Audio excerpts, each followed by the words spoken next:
welcome back to my channel. For those who are visiting for the first time, my name is Aubrey and thank you so much for being here. As you can see, I have a special guest today. This is my sweet mother who birthed me and she's going to be here to help me craft today. We're going to show you a fun do-it-yourself wood craft.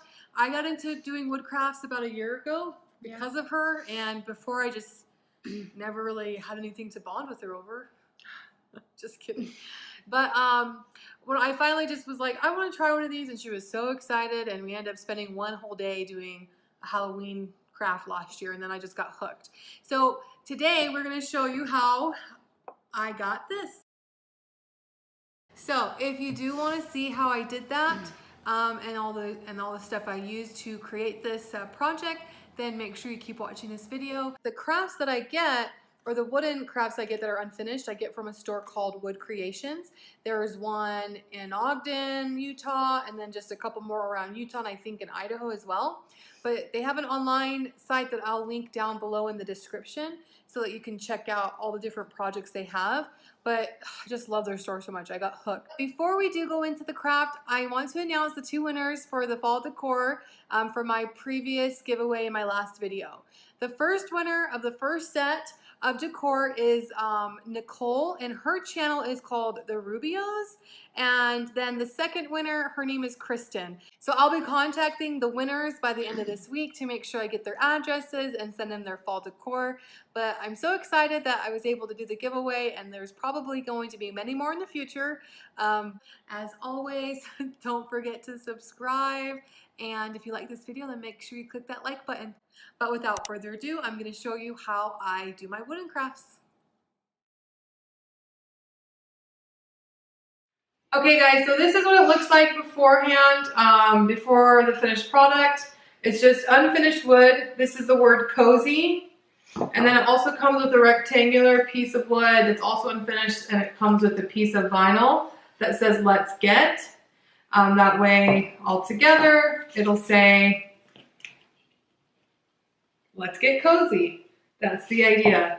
And so the first thing you want to start out doing, well, I do this and they recommend it too because the wood is unfinished, so you know it's kind of rough around the edges and stuff, is to sand it down with sandpaper. So you can really get sandpaper like at Walmart, any place that sells paint, whatever, like a craft store, Michael's, whatever.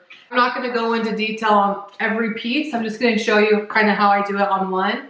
That way you can get an idea. My mom already sanded hers, so as you can see, I don't know if you can tell, like the edges are pretty smooth. No splinters or anything. It's all nice and smooth, whereas mine, if you can tell, like it's really rough right here. You see that? So I'm going to do what my mom did so where it can become smooth and it's going to be easier to paint. So you just take the piece of sandpaper and go to town. So you just take the piece of sandpaper in your hand and you start working on whatever part you want to work on and go to town. You can see the difference in the two sides. This one's sanded and this one's not. So it gives it just a better clean look, I believe.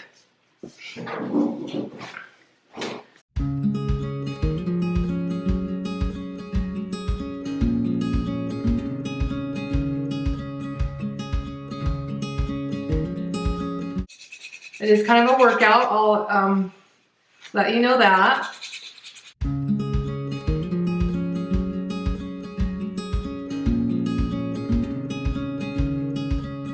How's everyone's day so far?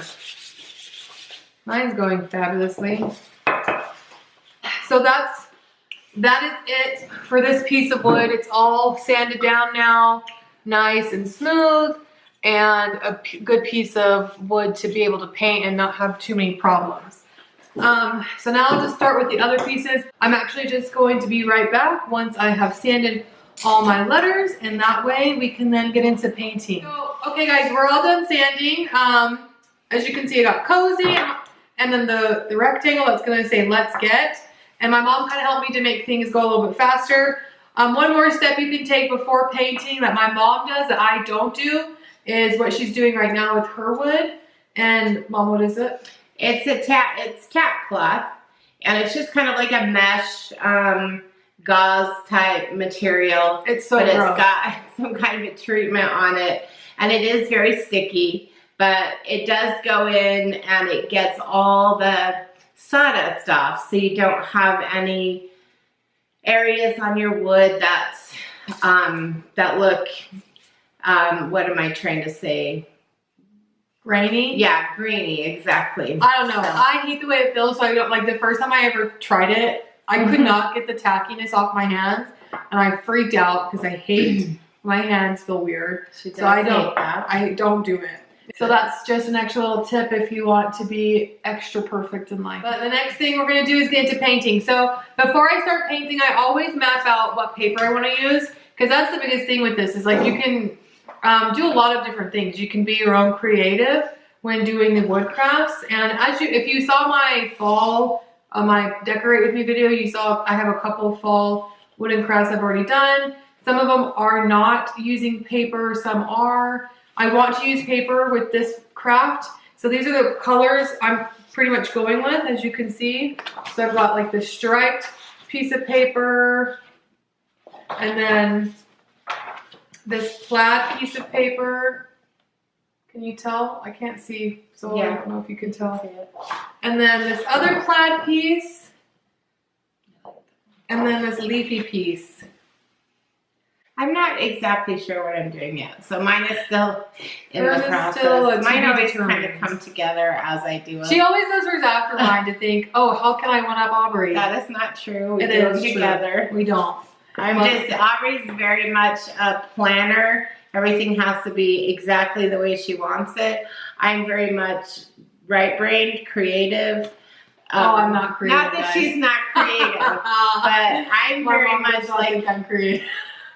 That is not true. I think she's very creative. I've encouraged her to do this for years with me, and I'm so happy she finally did because she is very creative. But I do kind of like to just do mine in the moment, and sometimes I change as I go, whatever. So back to what I was saying. I like to, like my mom was saying, I like to map it out before I even start painting, because I like the paint that I end up using to kind of go with this, so that way if you look at like the side or you catch the side view of the project, it kind of all just meshes well together. So I'm gonna go in with antique parchment paint to do the base of all my wood before I lay any paper on it. These are things that you need to have. You have to have paint brushes to paint and the paint.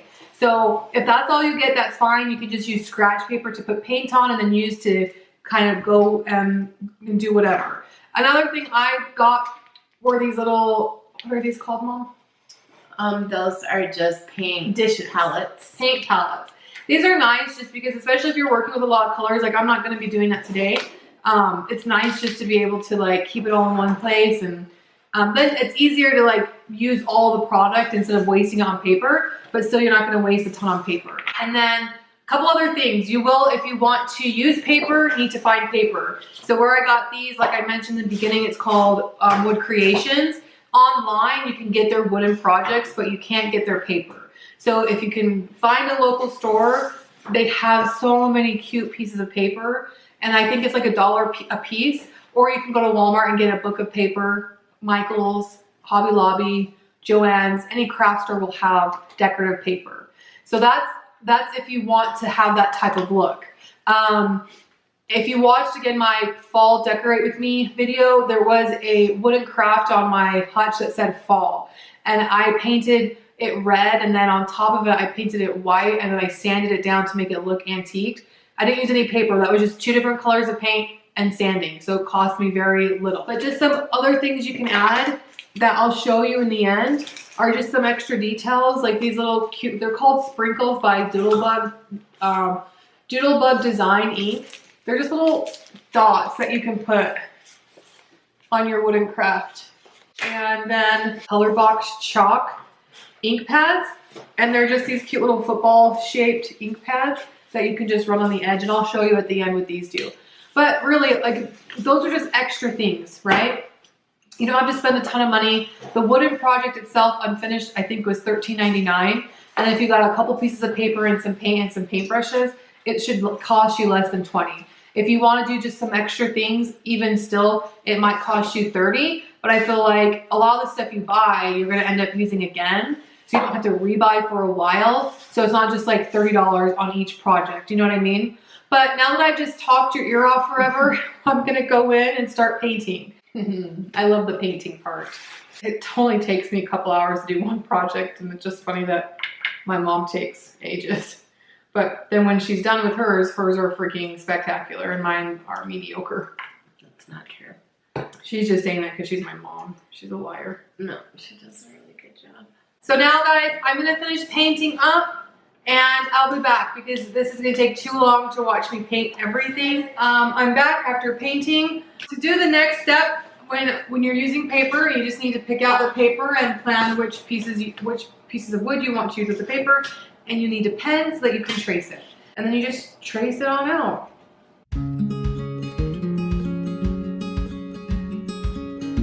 Now that I've got all my letters traced out of the paper I'm planning to use, it's just time to cut it.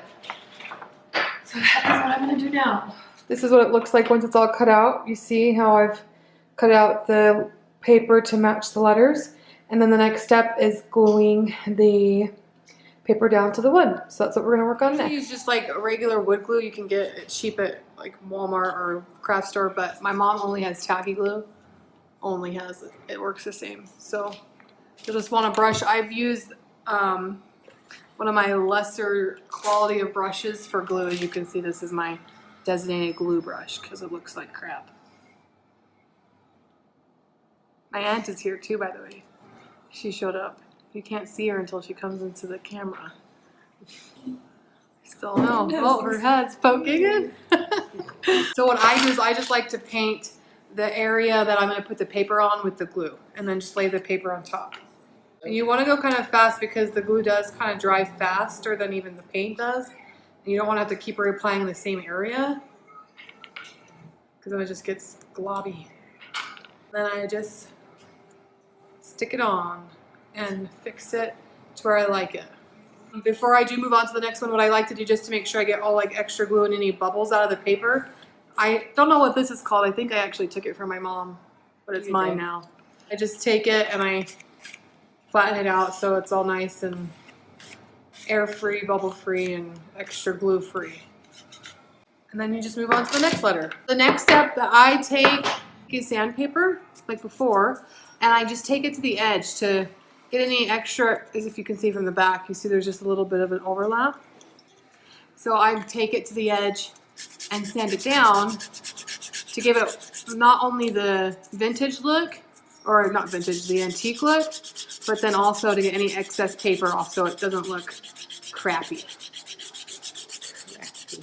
And as you can see, I started on the C, so it's going to start giving it this cool look on the edge, as well as, like I said, get the extra paper off.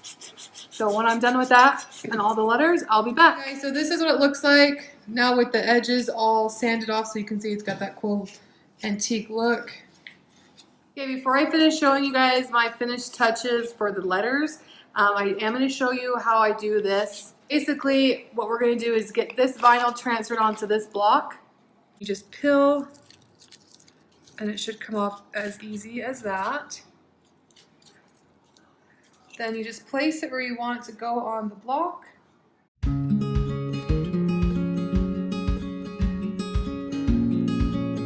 You just peel the clear.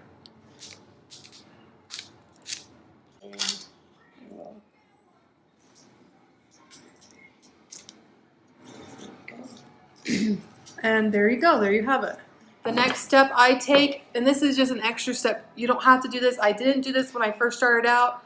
It's something that I just kind of picked up along the way because I thought it just had a better finish to the project. So you can just Mod Podge the whole letter because it gives it, this one I use is a satin finish. It smells funky. I'll just Mod Podge each piece. That way it has a good finished look on all pieces. So I've got everything Mod Podged, and I can't you can tell there's like a slight glisten because it's got the satin finish, but it makes it pretty. Look at, oh, now it's right in my mouth. I'm eating the light.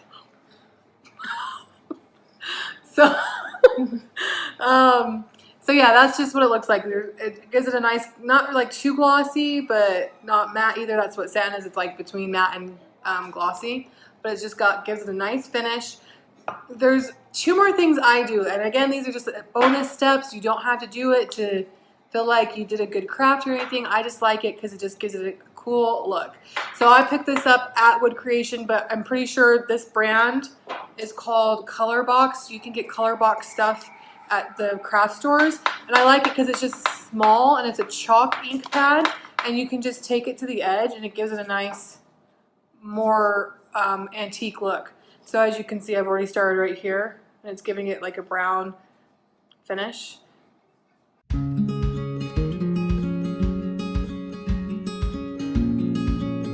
It's just supposed to add a little bit of extra to it, if you're extra like me. That's what it looks like in the end.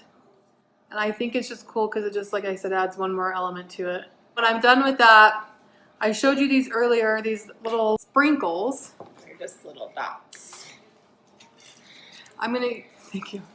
I'm gonna use these brown ones, and they come in different sizes, and they're kind of like an ombre, so they are lighter to darker brown.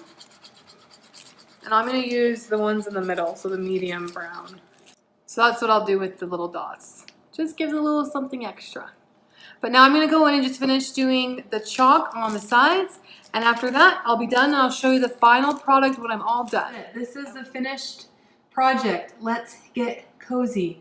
So as you can see, I've gone around the edges and I've added some antique technique to it, and then the dots on the Y. And of course, I am taking this home with me to put somewhere. I don't know if I have space, but I will find it. And I just had so much fun doing this craft. I always have fun doing them. And if you really did like this video and you want to see more, because all the holidays are coming up, so I'm sure I can find many more to make, then make sure you like this button and comment down something below. Of course, don't forget to subscribe. I'm at 172 subscribers, and I'm so excited, and I appreciate all of you who have subscribed to me so far. And I think that's it. I had so much fun being here with my mom. She's always a blast. Thanks for having me. And I will see you guys next time. Bye.